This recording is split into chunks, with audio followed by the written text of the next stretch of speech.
El ministro de la Producción y Comercio Exterior, Iván Montaner, quien también es exportador de cacao, ha resaltado el aporte que deben dar los grandes contribuyentes y Estados Unidos, nuestro principal socio comercial. Escuchamos.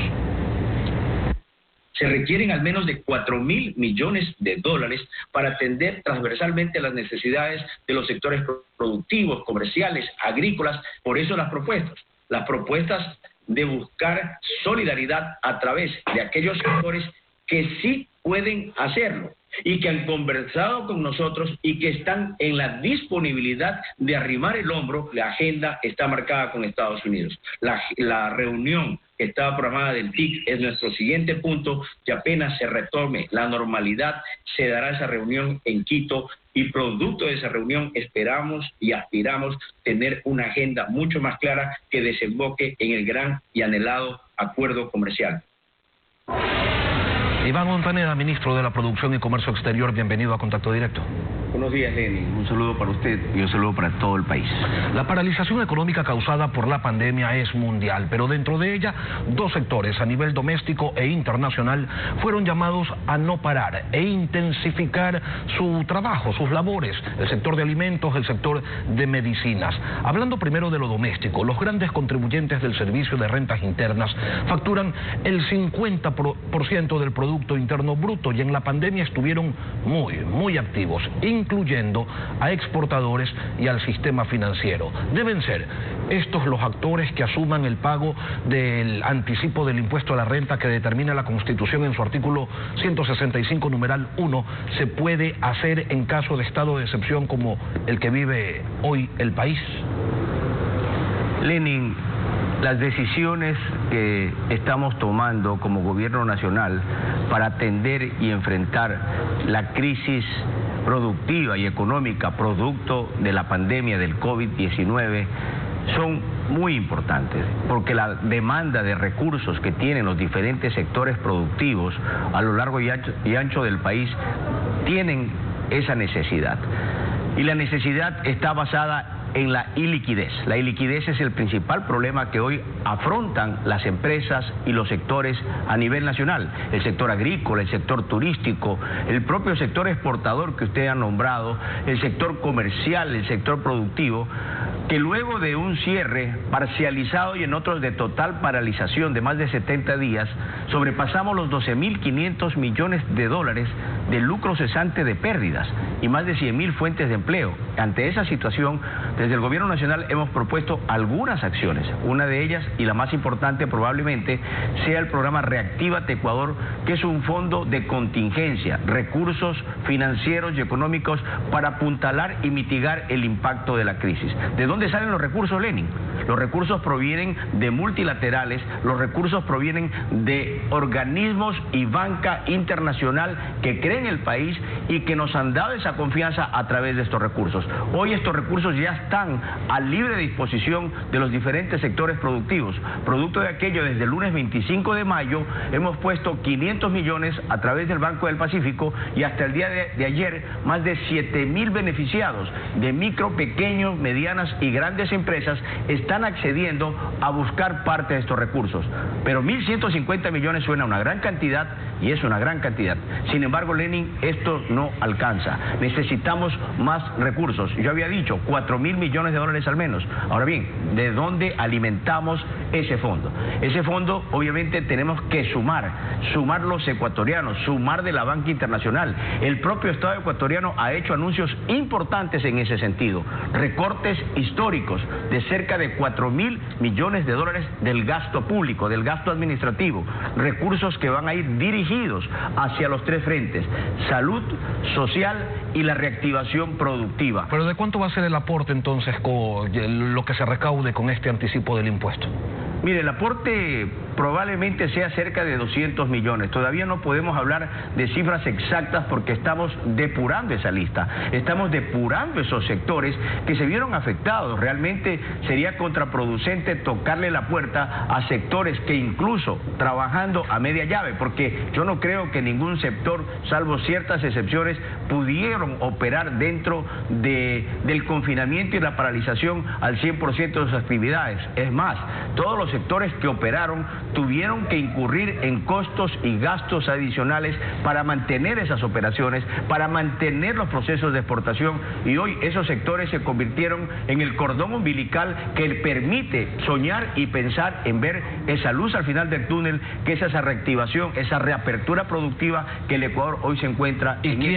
¿Y quiénes están en esa primera lista no depurada a la que ustedes como gobierno buscan sablearle 200 millones de dólares? Yo no sé si sablearle, mi querido amigo, pero sí pienso que es muy importante que esos recursos sumen a este gran fondo, porque también tenemos que observar aquellos sectores que necesitan y requieren dinero para pagar sus nóminas, para apalancar sus negocios. ¿Quiénes están en la lista? Y lo más importante, Lenin, sostener las fuentes de empleo. Existen muchas empresas y muchos sectores dentro del sector alimenticio, el sector petrolero, el sector de la banca, como usted decía, y otros tipos de sectores que se están analizando, se está depurando esa lista para evitar justamente ser contraproducentes, tocarle la puerta a aquel que sí puede aportar, tocarle la puerta a aquel que sí puede sumar, y de hecho hemos recibido y hemos tenido conversaciones directas con estas empresas que están dispuestas a arrimar el hombre con la solidaridad que se requiere en este momento, insisto,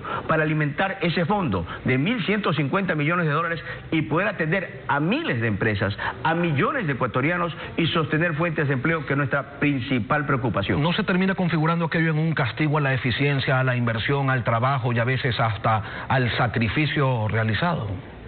Lenin, hemos hablado del tamaño de la crisis y hemos hablado que necesitamos todos los ecuatorianos apuntalar esta crisis. No me refiero a apuntalar los gastos del gobierno, me refiero a apuntalar a una crisis productiva que nunca antes el Ecuador la ha vivido ni la ha tenido. Insisto, los 1.150 millones son muy importantes, pero esos recursos siempre serán insuficientes para atender a todos los sectores productivos. Por lo tanto, necesitamos redistribuir esa parte y poder atender a otros sectores, porque hay que pensar algo, Lenin. Le voy a hablar como empresario.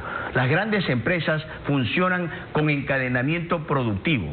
¿Qué significa esto? Que si no atendemos a los clientes de estas grandes empresas, a las medianas empresas, a estas empresas que dan el apoyo logístico, esta gran empresa no va a sobrevivir. Por lo tanto, es importante pensar en conjunto como país, grande, pequeña, mediana, empresa solidaria, para apuntalar una reactivación productiva. Este gobierno, Lenin, dejó de estigmatizar la gran empresa o la pequeña empresa. Desde el primer día, el presidente Moreno ha sido muy claro: reunificar el país, reunificar el discurso y apuntalar. Hoy más que nunca necesitamos, y el país requiere, ese enfoque productivo y ese enfoque de empuje de unidad. FedExport ya les envió una carta a ustedes como gobierno y no hay gremio empresarial que se muestre de acuerdo con el cobro de este anticipo. José Antonio Camposano de la Cámara de Acuacultura me decía el otro día que este es el país de las constantes excepcionalidades, de las múltiples por esta sola ocasión, y que lo único que cambia es la tragedia, por el terremoto, por la crisis económica, hoy por la pandemia, pero siempre hay una excusa o un motivo para mirar hacia el sector productivo y decirle: señores, dennos más. Mire, yo comparto las preocupaciones de los sectores productivos y de los empresarios. Comparto esas preocupaciones porque lo vivo en carne propia, la crisis de todos los sectores, en el campo, en la industria, en la agroindustria, los pequeños comercios, las medianas empresas que están haciendo esfuerzos importantes para mantenerse y sobrevivir. A esos sectores más vulnerables son los que estamos priorizando en esta atención.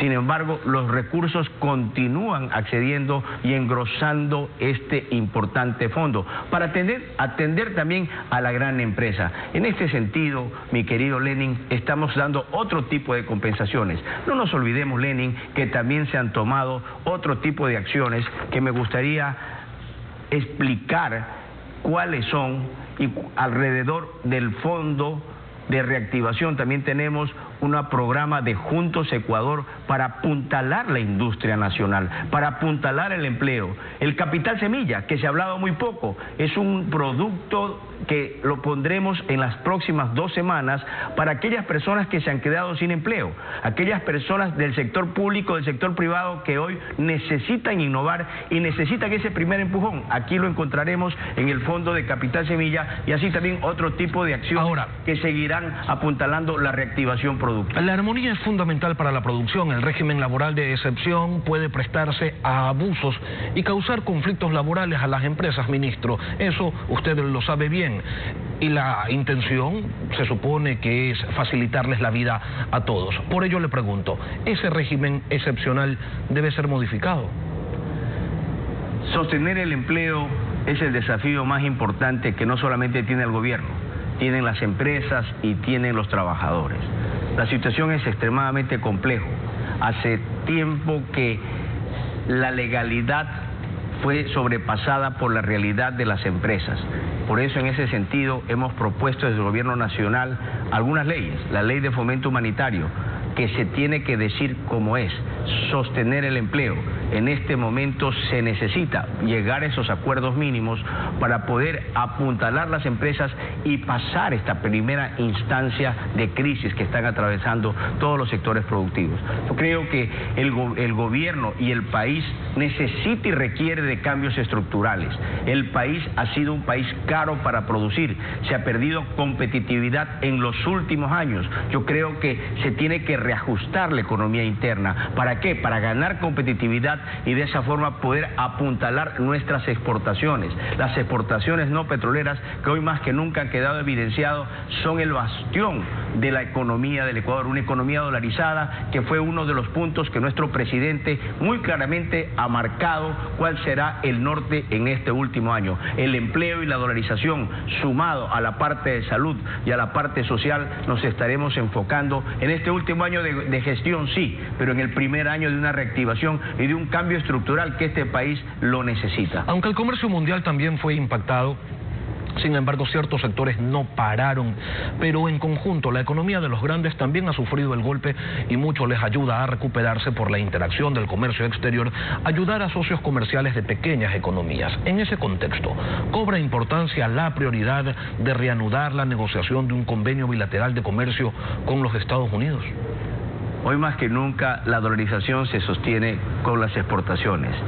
Caídas los ingresos por el lado petrolero, caídos los ingresos por la remesa de los inmigrantes, no nos queda más que apuntalar y poner las fichas en la agroindustria, en la exportación de bienes, en la exportación de servicios, en incentivar la diversificación de la canasta exportable del Ecuador. En eso estamos trabajando. En las próximas horas, en los próximos días, daremos noticias importantes de política pública, de incentivo a las exportaciones, del crecimiento de las exportaciones. Y es importante entender que atrás del sector exportador existen millones de fuentes de empleo que se generan en este encadenamiento productivo importante de este sector. El 100% de los ecuatorianos quieren vivir en dolarización, pero para sostenerla tenemos que incentivar y crecer en las exportaciones. Los acuerdos comerciales son importantes. Gracias a Dios, este gobierno cambió ese modelo, dejó la ideología y nos fuimos al pragmatismo. Y hemos consolidado hoy acuerdos comerciales con Europa, con el EFTA. Estamos en este momento ratificando el acuerdo comercial con el Reino Unido, con Estados Unidos. Continúan las conversaciones y producto de la visita que hicimos en el mes de febrero, liderada por el presidente Moreno, nos reunimos con Robert Lighthizer, que es nuestra contraparte de comercio exterior en Estados Unidos, y llevamos una propuesta concreta, una propuesta que ha sido aceptada en parte. Las rosas ecuatorianas han pasado a una segunda etapa de discusión. ¿Para qué? Para que puedan acceder a este mercado sin pagar aranceles. Las rosas sí, pero no el atún, no la alcachofa, no el brócoli. Mire, es muy complejo que Estados Unidos empiece a abrir. Es tan complejo la política comercial de Estados Unidos, que no la maneja el Ecuador, pero que las buenas relaciones, el buen performance que ha venido teniendo este gobierno en el frente externo, en materia económica, en materia productiva, en materia política, porque hoy el país tiene coherencia. Estos 3 aspectos hoy se hablan de manera coherente. Ya no existe ese divorcio entre las entidades. Hoy tenemos un norte claro en el frente económico, en el frente productivo. Ministro. El 7% que hoy pagan las rosas a este mercado americano, que no lo paguen, van a representar miles de fuentes de empleo, principalmente de la Sierra Central. Hemos recorrido las provincias afectadas, plantaciones agrícolas cerradas. Para esas personas, para esas industrias va esta buena noticia y que ha sido bien recibida. Bueno, pero también hay miles de empleos en el tema del atún, por ejemplo, ¿no? Y en la alcachofa hay unos cuantos también, en alcachofas no, pero en brócoli sí. Entonces, y encima usted me dice que eso no depende del Ecuador, sino de Estados Unidos. Entonces, no sé, como que ha faltado algo más allí, ministro. Pero vamos, visto el estado del Ecuador con su gigantesco tamaño, su enorme déficit fiscal, su sobreendeudamiento y la caída del petróleo como única exportación estatal, ¿usted considera quizás que sería necesario solicitar una ayuda financiera excepcional de la Reserva Federal al Ecuador, dadas estas excelentes relaciones a las que usted hace referencia? Se lo pregunto porque, por ejemplo, el ministro de Finanzas dice que ese mecanismo no se puede dar con el Ecuador. Otros países sí tienen líneas de crédito con la Reserva Federal, como Brasil, México, Colombia, Corea del Sur, Australia, Noruega, Singapur, Finlandia, Nueva Zelanda. Esta crisis es inédita y mundial. ¿Qué se perdería con solicitar ese crédito? Lo peor que nos pueden decir es que no. Lenin, que no le quede la menor duda que las gestiones que hace el gobierno nacional en todos sus frentes, agotamos todos los recursos por sostener el empleo, por sostener la salud y por generar bienestar en estos momentos. Hemos tocado puertas y seguiremos tocando puertas. Nuestro presidente conversa permanentemente con diferentes países solicitando esta ayuda, ayuda que el país hoy la requiere. El efecto de la pandemia ha sido devastador para la economía, pero también las decisiones corresponden desde la realidad de cada economía. No podemos compararnos con otros países que tienen otras realidades, otros tipos de acceso. Sin embargo, las pruebas están aquí. Tenemos ya recursos, se necesitan más recursos y continuaremos buscando estos recursos. Continuaremos buscándolos porque son necesarios ahora para inyectarlos en economía, inyectarlos a la producción de todos los sectores productivos. Iván Ontaneda, gracias por acompañarnos esta mañana aquí en Contacto Directo. Gracias, Lenin. Un saludo para usted y para todos los televidentes. Buenos días.